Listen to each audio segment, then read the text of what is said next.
алейкум достор. Ташкентке келдим үй бүлөм менен. Алдыбыздагы 3-4 күн бою бул жерде кыдырабыз, эс алабыз. Бүгүн түштөн кийин келдик. Бишкектен Ташкентке 55 мүнөттө эле жетип келдик. Бишкекте шаардан аэропортко чейин 1200 сом болду таксинин баасы. Бул жерде аэропорттон шаардын ортосуна чейин 19 000 сом болду, өзбек сому болду. Анын кыргызча так канча болорун экраныңарга кийин эсептеп жазып коем. 1200 сом эмес да, кыйла эле арзан. Шаар бизге караганда кыйла чоң болгонуна карабай, андай бардак жок, андай ызы чуу жок. Тазараак көрүнүп атат. Бул парк, мындай парк Бишкекте жок.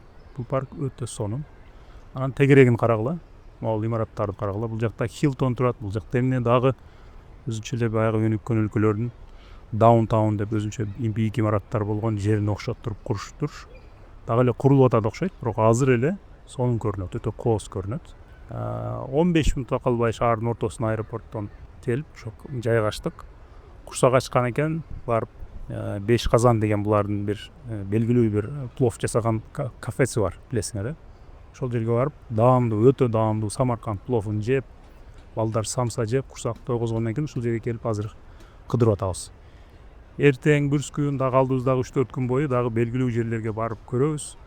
Мен жөн эле бул жер мындай экен, тигиндей экен деп эле айтып койбой, ушул каналда көбүнчө эмнелерди сүйлөшсөк, ошол темаларды дагы аралаштырам. Болгондо ошолорду Ташкентте айтып берем да.